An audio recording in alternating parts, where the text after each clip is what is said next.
लोकसभा की कार्रवाई चल रही है और नई दिल्ली से सांसद बांसुरी स्वराज ये मुद्दा सदन में उठा रही है।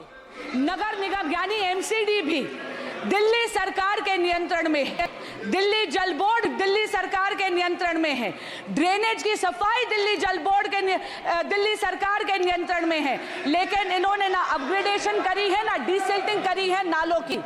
एक बहुत इंपॉर्टेंट बात इसमें कहना चाहूंगी, ओल्ड राजेंद्र नगर में जो हुआ 22 जुलाई 24 जुलाई 2 दिन से लगातार वहां के स्थानीय विधायक, वहां के स्थानीय पार्षद, वहां के अधिकारियों को लगातार स्थानीय निवासी इसकी शिकायत कर रहे थे।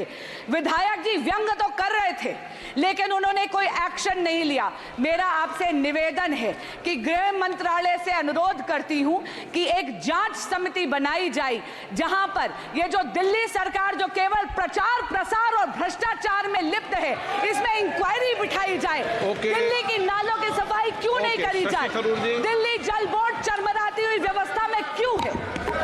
Sir, I have just visited the hospital. I've just visited the hospital and met with the uncle of the boy from Kerala who unfortunately lost his life on the weekend, sir. It's a shocking situation, and I have to say that when you have a brilliant student, all the dreams of serving the nation through taking the UPSC exam have been shattered and the hopes of the family have been shattered, sir. This is a matter which obviously calls for compensation, but no compensation can be enough for the tragic loss of life of a young man cut short in his prime, sir. Now, there are a number of serious issues that need to be addressed, as the previous speaker has pointed out. There is, sadly, a level of violations of basic norms when it comes to building codes, fire safety, flood safety, and so on. That is rampant in the city. The corporation also has responsibility on this. So wait, I have seen in the hands of a journalist a certificate of clearance issued on the 9th of July, sir, by the corporation, allowing these people to do what they're doing, saying they're in compliance.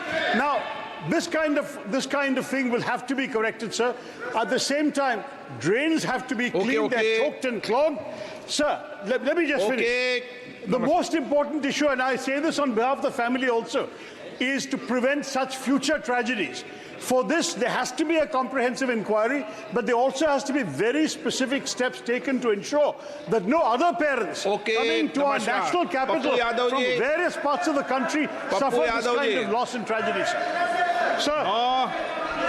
इनका केरल का विषय था, इन्होंने उठा दिया। पप्पू यादव जी, सवाल इस देश की बच्ची का है या केरल या बिहार? तानिया हमारे बिहार की बच्ची थी।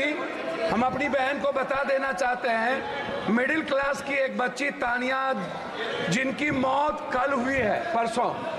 और मेरा आग्रह इसमें 2 है।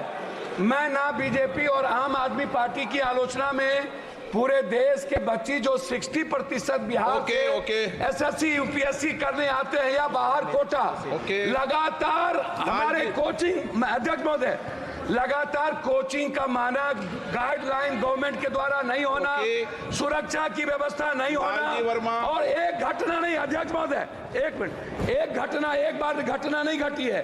बार बार ये चर्चा आपके माध्यम से उठता है, आप इसको संरक्षित करते हैं, लेकिन इस पर माननीय अध्यक्ष जी, ये बहुत ही दर्दनाक घटना है और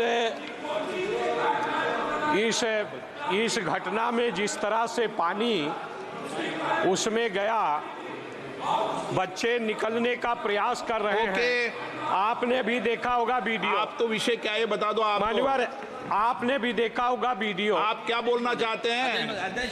मैं उसमें अखिलेश जी, जुड़ता हूं मैं सर, बहुत गंभीर समस्या है और जो घटना हुई है दर्दनाक घटना है। यूपीएससी के स्टूडेंट जो तैयारी कर रहे थे, आखिरकार प्लानिंग और एनओसीज देने की जिम्मेदारी तो सभी अधिकारियों की है।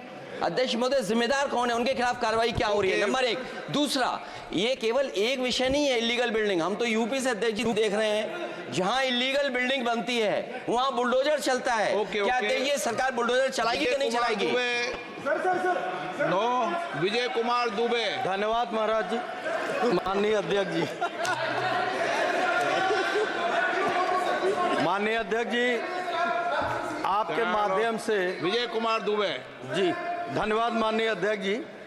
आपके माध्यम से मैं खेल कूद मंत्रालय का ध्यान आकृष्ट कराना चाहता हूं कि जिस तरह से हमारे यशस्वी प्रधानमंत्री माननीय नरेंद्र मोदी जी ने इस देश में खेल और खिलाड़ियों को लगातार प्रोत्साहन देने का कार्य किए हैं, जिस तरह से इस देश का सम्मान खेल कूद से जोड़ने का कारण आज अभूतपूर्व सफलता इस देश ने प्राप्त किया है, चाहे ओलंपिक्स गेम हो चाहे एशियाड गेम्स हो। आप निरंतर आपकी बात कहें हैं